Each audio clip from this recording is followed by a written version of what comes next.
زور سے جیپ کے فولادی ڈنڈے پر دے مارا تھا۔ میں نے انہیں تسلی دی، مجھے یہاں کون لایا؟ پانی پی کر ان کی حالت کسی قدر سدھر گئی تھی۔ پیلس تک تو آپ جیپ پر آئی تھی اور جیپ سے یہاں تک آپ کو… میں نے بات ادھوری چھوڑ کر حسن علی کی طرف دیکھا تو وہ دونوں جھیپ گئے۔ حسن مہاپارا کے بالکل نزدیک بیٹھا تھا۔ اسی لمحے زہرا بیگم کمرے میں داخل ہوئی۔ پہلے تو انہوں نے چپتی نظروں سے حسن علی کو گھورا جو فوراً اٹھ کھڑا ہوا۔ پھر وہ مہاپارا سے بولی، کیا ہوا تھا؟ میں نے سنا یہ لوگ تمہیں بے ہوش لے کر آئے تھے۔ ہاں، انہیں چکر آ گیا تھا۔ مہاپارا سے پہلے حسن علی نے کہا تو میں چونک گیا۔ اس نے زہرا بیگم سے غلط بیانی کی تھی۔ اچھا، خیریت؟ چکر کیوں آ گیا تھا؟ بس اچانک کمزوری کا احساس ہوا اور چکرا کر گر پڑی۔ سر ایک پتھر سے لگا، پھر مجھے ہوش نہیں رہا۔ مہاپارا نے سر درد کے باوجود ذہانت سے اپنے سر کی چوٹ کا جواز پیدا کر لیا تھا۔ زہرا بیگم کی آنکھوں میں شک بدستور موجود تھا۔ انہوں نے حسن کی طرف دیکھا۔ میرا خیال ہے اب تمہاری یہاں ضرورت نہیں ہے۔ نہیں، ابھی حسن یہاں سے نہیں جائے گا۔ ایک دم مہاپارا اٹھ کر بیٹھ گئی۔ اچھا، زہرا بیگم نے معنی خیز لہجے میں کہا اور چلی گئی۔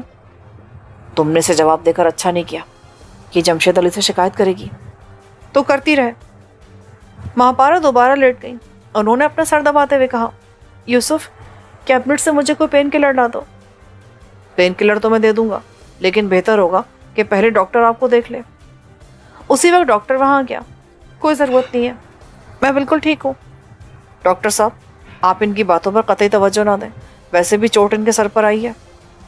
میں نے کہا تو ڈاکٹر مسکراتے ہوئے مہاپارا کا معائنہ کرنے لگا۔ دراصل مہاپارا ڈاکٹر سے گریز کرتی تھی، حالانکہ ان کے والد ڈاکٹر تھے اور ان کا بچپن اسپتال کے ساتھ ملے بنگلے میں گزرا تھا۔ انہیں انجیکشن کی سوئی سے ڈر لگتا تھا، اسی بنا پر وہ حتی الامکان ڈاکٹر سے گریز کیا کرتی تھی۔ کوئی خطرے کی بات نہیں ہے، ڈاکٹر نے ایک انجیکشن برآمد کرتے ہوئے کہا، لیکن اگر کبھی متلی یا چکر کی کیفیت محسوس ہو تو فوری طور پر انہیں اسپتال لے جائے گا۔ یہ انجیکشن دے رہا ہوں، اسی سے درد میں کمی ہوگی۔ میں ٹیبلٹ کھا لوں گی۔ انجیکشن زیادہ زود اثر ہوتا ہے۔ ڈاکٹر نے اصرار کیا اور انجیکشن ان کے بازو میں گھونپ دیا۔ پھر وہ ہم سے بولا، اب انہیں آرام کرنے دیں۔ ڈاکٹر کے ساتھ میں اور حسن علی بھی باہر آ گئے۔ پورچ میں زہرا بیگم جیپ کا معائنہ کر رہی تھی۔ کہ جیپ کس کی ہے؟ میرے ایک دوست کی ہے، ادھار لایا تھا۔ حسن علی نے کہا۔ میں اس کے ساتھ جیپ میں بیٹھا تو اس نے حیرت سے کہا، تم کہاں جا رہے ہو؟ آپ کے ساتھ۔ اس نے مجھے گھورا لیکن مزید کچھ کہے بغیر جیپ آگے بڑھا دی۔ باہر نکلتے ہی میں نے پوچھا، وہ لوگ کون تھے جنہوں نے اس جیپ کا راستہ روکا تھا؟ ہمارے محافظ ہیں، ایسے ہی مواقع پر کام آتے ہیں۔ خاک کام آتے ہیں، مجھے مار مار کر چپٹا کر دیا۔ بیچاری مہاپارا کے سر پر گومڑ نکل آیا اور آپ تو شہید ہوتے ہوتے رہ گئے۔ آپ نے گولی کو غچہ کیسے دیا؟ بس قسمت تھی، میں نے بر وقت اسے ریوالور اٹھاتے دیکھ لیا تھا، اسی لمحے جیپ کا جنگلہ چھوڑ دیا۔ یعنی مجھے اور مہاپارا کو ان بدماشوں کے رحم و کرم پر چھوڑ دیا؟ نہیں، مجھے معلوم تھا کہ محافظ کہیں آس پاس ہوں گے، وہ تمہیں آسانی سے جانے نہیں دیں گے۔ تو پھر آپ نے وہ عظیم اسٹنٹ کیوں دکھایا تھا، جیپ کے پیچھے لٹکنے والا؟ شاید کسی کو متاثر کرنے کے لیے۔ بک بک مت کرو۔ حسن نے منہ دوسری طرف پھیر لیا، لیکن میں نے اس کی مسکراہٹ دیکھ لی تھی۔ ان بدماشوں کو کیا ہوا؟ وہیں جا رہے ہم، بلکہ پہنچ گئے۔ حسن نے جیپ کسی قدر ویران علاقے میں اس اجاڑ سی نظر آنے والی کوٹھی کے سامنے روک دی۔ ہارن کی آواز پر فولادی گیٹ میں کھڑکی کھلی۔ کسی نے باہر جھانکا اور حسن کو دیکھ کر گیٹ کھول دیا۔ جیپ احاطے میں جا کر رکی۔ کوٹھی نامکمل تھی، کھڑکیاں دروازے لگ گئے تھے لیکن پلاسٹر نہیں ہوا تھا۔ لان پر ریت اڑ رہی تھی، ہر طرف تعمیراتی سامان بکھرا ہوا تھا۔ یہ کس کی کوٹھی ہے؟ مجھے نہیں معلوم، حسن بولا اور اندر کی طرف بڑھ گیا۔ کوٹھی اندر سے خاصی بہتر تھی۔ اندر نہ صرف پلاسٹر ہوا تھا بلکہ بعض مقامات پر اچھا خاصا سامان بھی موجود تھا۔ حسن ایک کمرے میں پہنچا جہاں مختلف الیکٹرانکس آلات رکھے تھے۔ 2 افراد وہاں موجود تھے۔ حسن نے ان سے پوچھا، کچھ بتایا؟ بہت کچھ، لیکن کام کی بات کوئی نہیں نکلی۔ کہتے کیا ہیں وہ؟ کہتے ہیں کہ کرائے کے بدماش ہیں، انہیں ہائر کیا گیا تھا۔ ہائر کرنے والے نے انہیں سامنے آئے بغیر 20,000 کی رقم بھجوا دی تھی اور کام کی تکمیل کی صورت میں مزید 20,000 دینے کا وعدہ کیا تھا۔ کام کیا تھا؟ یوسف بابا کا اغوا اور ان کے ساتھ جو بھی ہو اسے بھی اٹھا کے لے جانا تھا۔ اس شخص نے میری طرف دیکھا، اس کا مطلب تھا وہ مجھے جانتا تھا۔ بکواس کرتے ہیں وہ، اس طرح معاہدے نہیں ہوا کرتے۔ آخر انہیں اغوا کرنے والے کو کہیں تو پہنچانا تھا نا، کیا ہائر کرنے والوں نے کوئی جگہ نہیں بتائی تھی؟ حسن نے پوچھا۔ نہیں، اغوا کرانے والے بڑے چالاک ہیں، انہوں نے طے کیا تھا کہ ایک گاڑی اس سڑک پر آگے ان کی منتظر ہوگی، جب وہ مطلوبہ افراد کو لے آئیں گے تو ان افراد کو لے کر وہی ان کا بقیہ معاوضہ دے دیا جائے گا۔ رقم کس ذریعے سے ملی تھی؟ کسی نے اخبار میں لپیٹ کر استاد کے گھر پھینک دی تھی۔ تو گیا ان لوگوں نے کوئی سراغ نہیں چھوڑا؟ تم لوگوں کے ہاتھ صرف کرائے کے ٹٹو آئے ہیں۔ میں نے کہا، ایسا نہیں ہے۔ حسن علی نے سوچتے ہوئے کہا، معلوم کرو کہ یہ جیپ کس کی ہے۔ نمبر پلیٹ تو جعلی لگ رہی ہے، مگر انجن نمبر سے سراغ لگایا جا سکتا ہے۔ میرا خیال ہے جیپ بھی ہائر کرنے والوں نے دی ہوگی۔ انجن کے بارے میں کوئی بات نہیں ہوئی۔ اس شخص نے اعتراف کیا، تو معلوم کرو۔ حسن نے کہا اور اٹھ کھڑا ہوا۔ چاروں بدماش ایک اجاڑ سے کمرے میں قید تھے، جس کی دیواریں کھردری اور رنگ سے آ رہی تھی۔ فرنیچر نام کی کوئی شے نہیں تھی اور وہ چاروں فرش پر پڑے تھے۔ اب باقی دو بھی خستہ حال نظر آ رہے تھے، جس سے واضح تھا کہ ان کے ساتھ ٹھیک ٹھاک قسم کی تفتیش کی گئی تھی۔ ان میں سب سے زیادہ خراب حالت استاد محترم کی تھی۔ یہ 4 عدد دانتوں سے محرومی اور ٹوٹی ہوئی ہنسلی کچھ کم نہ تھی۔ تفتیش کے دوران انہیں اپنے شاگردوں کے سامنے جس بے عزتی سے گزرنا پڑا تھا وہ ان کے چہرے سے واضح تھا۔ حسن نے اسے گھورتے ہوئے کہا، اگر تم زحمت سے بچنا چاہتے ہو تو اپنی زبان کھول دو۔ ہمیں جو معلوم تھا ہم بتا چکے ہیں، ہمیں بیوقوف مت سمجھو، اتنی آسانی سے بتانے والی چیز نہیں ہو تم، خاصی محنت کرنی پڑے گی تم پر۔ استاد محترم حقارت سے مسکرائے، محنت کر کے تمہارے بندے دیکھ چکے ہیں، تم اسے محنت کہتے ہو؟ یہ تو ایک ہلکا پھلکا سا خوف تھا، وہ معصوم بندے ہیں، اگر میں چاہوں تو یہ لڑکا ہی تمہاری زبان کھلوا لے، جسے تم لوگ حلوہ سمجھ کر اغوا کرنے آئے تھے۔ 10 منٹ کی بات ہے سر جی، میں نے مذاق میں کہا تھا، لیکن اس وقت 14 طبق روشن ہو گئے جب حسن نے پوری سنجیدگی سے مجھے کام سونپ دیا۔ وہ باہر جانے لگا تو میں اس کے پیچھے لپکا۔ کیا غضب کرتے استاد محترم، میں نے تو صرف آپ کی بات نبھائی تھی۔ اچھا، میں تو سمجھا تھا کہ تم سنجیدہ ہو۔ اب اس پٹھے کے سامنے میری ناک تو کٹ جائے گی نا، جس کے سامنے میں نے اتنا بڑا دعویٰ کیا تھا۔ حسن نے مصنوعی حیرت سے کہا، استاد جی آپ جانتے ہیں کہ بندہ بھی پوری طرح بشر نہیں بنا ہے، کم سنی کی بنا پر اس قسم کے پرتشدد کاموں سے ذرا گھبراتا ہوں۔ اس کے باوجود محض آپ کی عزت کی خاطر یہ بارے گرا سر پر اٹھانے کے لیے تیار ہوں۔ عذرا مہربانی چائنا ماچس کا ایک پیکٹ منگوا دیجیے۔ پٹاخے کیا کرو گے ان کا؟ یہ پاپی پٹاخوں سے مرنے والے نہیں ہیں، ان کے لیے 1.25 کلو بارود چاہیے، جو کچھ پڑھ کر ان کے نیچے رکھا جائے تبھی یہ مریں گے۔ پٹاخوں سے مر جانے والوں پر 1.25 کلو بارود ضائع کرنے کی کیا ضرورت ہے؟ تم سنجیدہ ہو؟ حسن نے حیرت سے پوچھا۔ تقریباً اتنا ہی جتنا آپ مہاپارا کے لیے سنجیدہ ہیں۔ حسن علی کو مجھے چائنا ماچس کا پیکٹ منگوا کر دینا پڑا۔ وہ اسے بھی میرا طفلانہ پن سمجھ رہا تھا۔ عمر کے لحاظ سے تو میں بچہ ہی تھا، لیکن تجربات کے لحاظ سے اچھا خاصا بالغ ہو چکا تھا۔ پیکٹ آتے میں اسے لے کر بدماشوں والے کمرے میں پہنچا۔ پہلے ان سب کو میری ہدایت کے مطابق سر سے پاؤں تک کسی بنڈل کی طرح رسی سے باندھ دیا گیا تھا۔ وہ خاصی دہشت سے اس کارروائی کو دیکھ رہے تھے۔ استاد محترم نے کانپتے ہوئے کہا، یہ کیا کر رہے ہو تم؟ میں نے تم سے کہا تھا نا کہ زبان کھول دو، اب تم شکایت نہیں کر سکتے۔ حسن نے افسوس سے سر ہلایا، شکایت کرنے کا وقت گزر چکا ہے۔ میں نے پٹاخوں کا پیکٹ کھولتے ہوئے کہا، لیکن تمہارے لیے خاص رعایت ہے، اب بھی بتا دو کہ کن لوگوں نے تمہیں موت کے منہ میں جھونکا ہے تو میں اپنا پروگرام ملتوی کر دوں گا۔ لیکن پٹاخے دیکھ کر ان کی ساری دہشت دور ہو چکی تھی، بلکہ استاد محترم میں اتنی ہمت آ گئی کہ انہوں نے بڑک بھی ماری۔ اوئے تو ہم سے کچھ نہیں اگلوا سکتا، بچہ ہے ابھی تو۔ شب برات کے موقع پر عبادت گنوا دی اور سونے والوں کا سکون حرام کرنے کے لیے ہر سال بے تحاشا پٹاخے اور بم استعمال ہوتے ہیں، بلکہ اب تو لوگ آتشی ہتھیار بھی استعمال کرنے لگے ہیں، لیکن ان میں سب سے زیادہ مشہور چائنا ماچس ہے۔ سستی ہونے اور زوردار دھماکے کی وجہ سے یہ سب سے زیادہ مقبول ہے۔ اس کی ایک اور خاصیت ذرا دیر سے پھٹنا ہوتی ہے، یعنی اسے ماچس سے رگڑ کر فرش پر پھینک دیا جائے تو یہ 8 سے 10 سیکنڈ میں پھٹ جاتا ہے۔ قریب سے اس کا دھماکہ خاصا خوفناک لگتا ہے۔ میں استاد کے پاس بیٹھ گیا۔ تم نے دیکھا ہے دستی بم قریب سے کتنا خطرناک ہوتا ہے؟ 80 گز کے اندر کھڑے انسان کے ٹکڑے اڑ جاتے ہیں، لیکن یہی دستی بم زیادہ فاصلے پر بیکار ہو جاتا ہے۔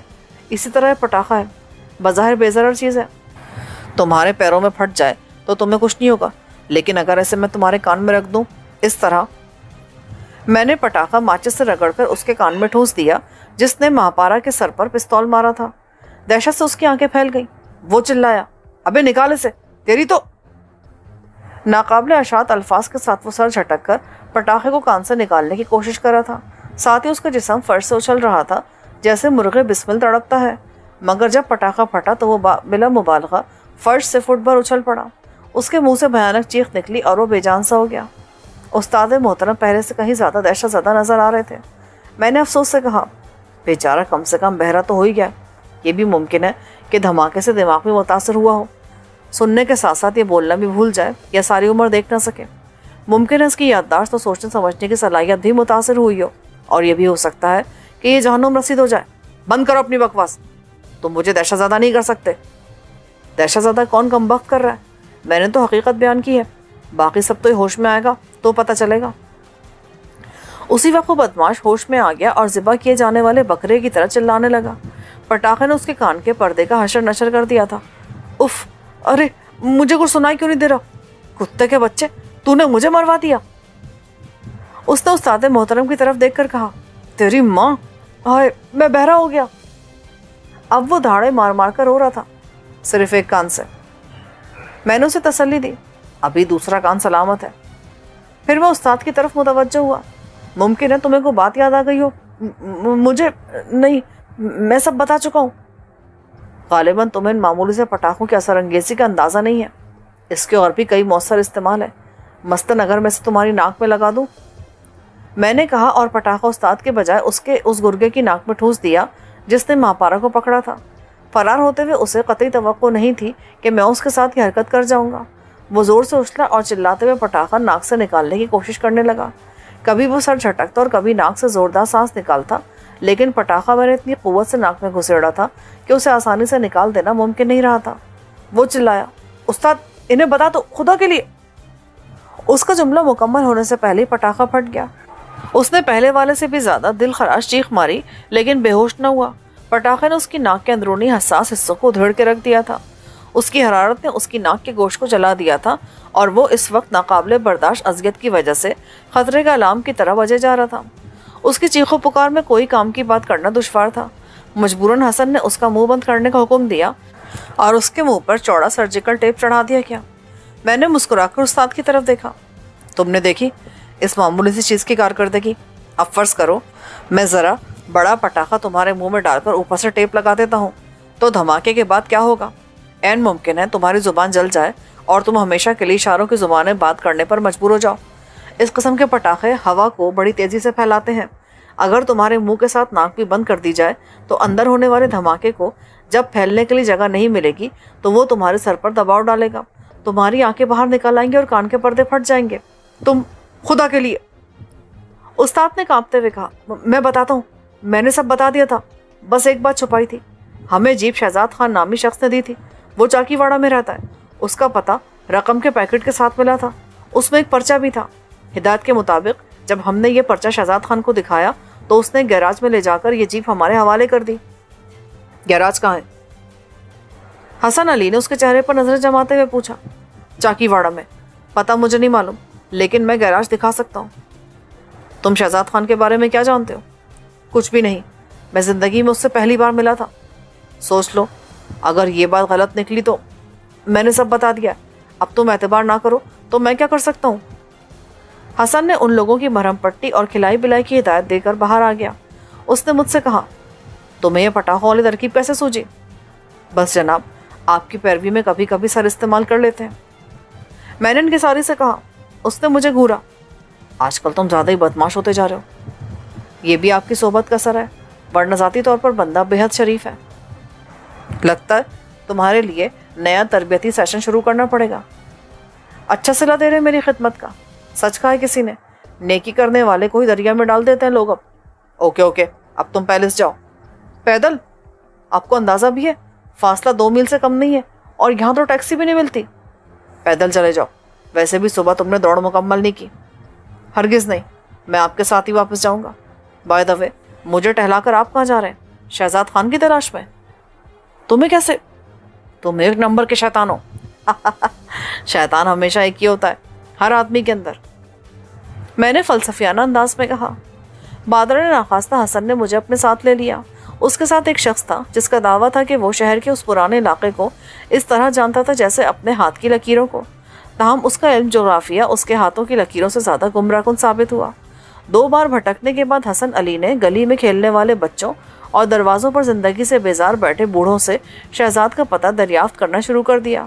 بالآخر 12ویں فرد نے ہماری صحیح رہنمائی کی اور ہمیں اس 5 منزلہ عمارت تک پہنچا دیا جو اتنی خستہ حال تھی کہ اس میں قدم رکھتے ہوئے بھی ڈر لگ رہا تھا کہ ابھی زمیں بوس نہ ہو جائے۔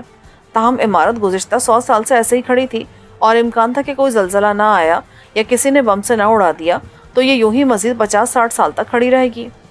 شہزاد خان عمارت کے 5ویں مالے پر رہتا تھا۔ اس علاقے میں فلور کے بجائے اسے مالے کہا جاتا تھا۔ بمبئی کی طرح اس جگہ کا طرز معاشرت بھی کسی حد تک پرانے بمبئی سے مشابہ تھا۔ یہاں زیادہ تر گجراتی، میمن اور کچھی برادری کے افراد آباد تھے۔ حسن نے اپنے ساتھ آنے والے ماہر جغرافیہ کو نیچے رکنے کے لیے کہا۔ وہ شرمندہ ہو رہا تھا۔ میں اور حسن اوپر پہنچے۔ راستے میں گرد آلو سیڑھیوں پر کچرا بکھرا ہوا تھا۔ اندر سے عمارت کا حال اور بھی بدتر تھا۔ جگہ جگہ سے پلستر اکھڑ رہا تھا۔ رنگ و روغن تو پاکستان بننے کے بعد کرایا ہی نہیں گیا تھا۔ شہزاد کے فلیٹ کے دروازے پر دستک دینے پر ایک عورت نے اندر سے جھانکا۔ ہمیں دیکھ کر اس کا چہرہ سوال کا نشان بن گیا۔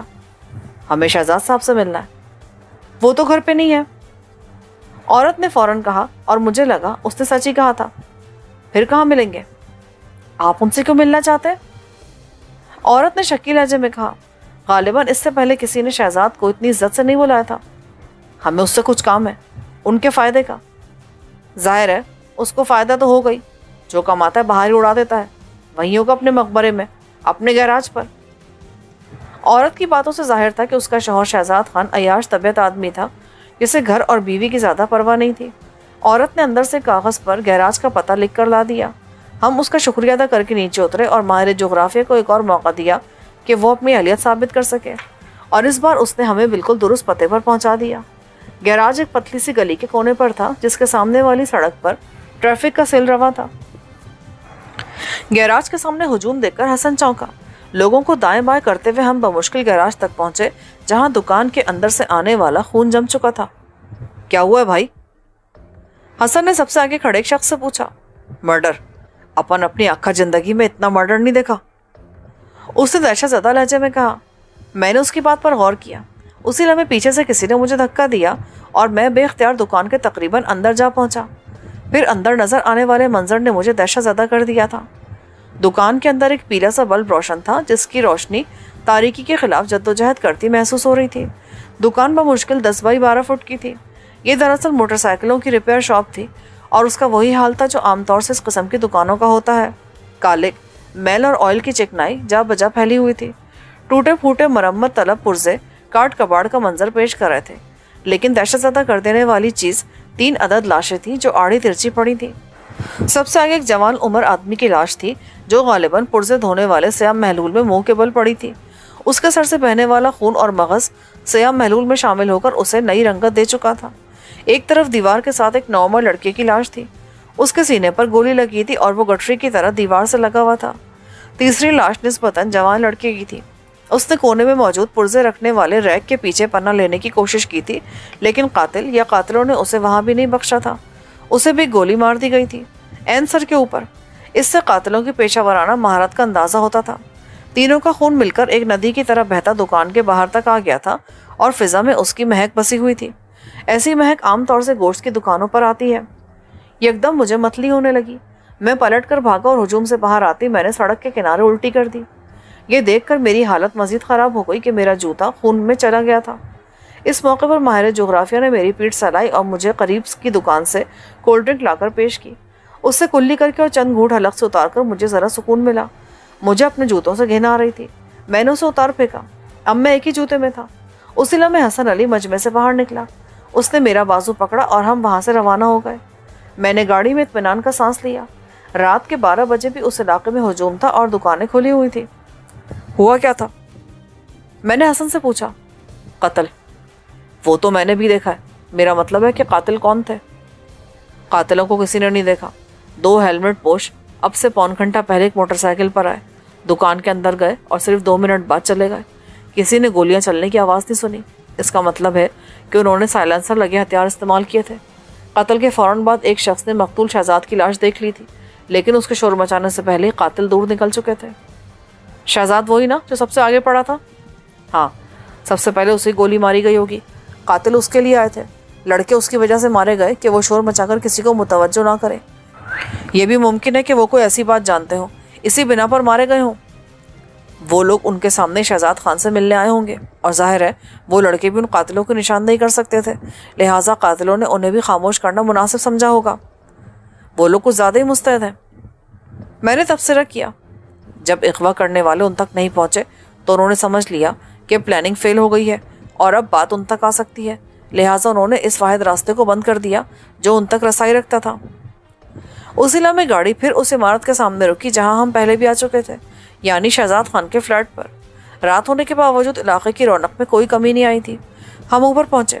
دروازہ بجانے پر عورت کے بجائے ایک چھوٹا بچہ دروازے تک آیا. کس سے ملنا ہے آپ کو؟ اس نے معصومیت سے پوچھا. آپ کے ابو شہزاد خان ہے نا؟ جی. اپنی امی کو بلائیے.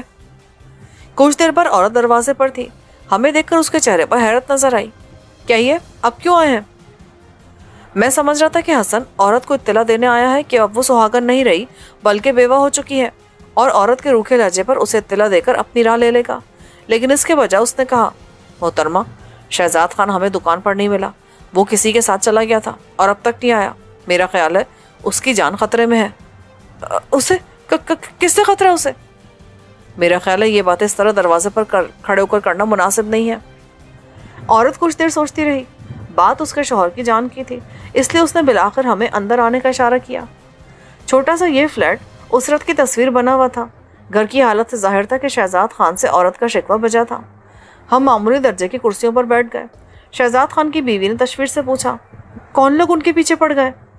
بہن, آپ جانتی کہ شہزاد خان کا اٹھنا بیٹھنا اچھے لوگوں میں نہیں ہے, لیکن دولت کمانے کے لیے ان دنوں وہ خطرناک لوگوں کے ساتھ ہے جو انسانی جان کی اتنی پرواہ بھی نہیں کرتے جتنی آپ یا میں کسی مکھی یا مچھر کی کرتے ہیں. عورت کے چہرے کا رنگ اڑ گیا. وہ رو دینے والے انداز میں بولی, بھائی صاحب اب کیا ہوگا؟ خدا کے لیے کچھ کریں.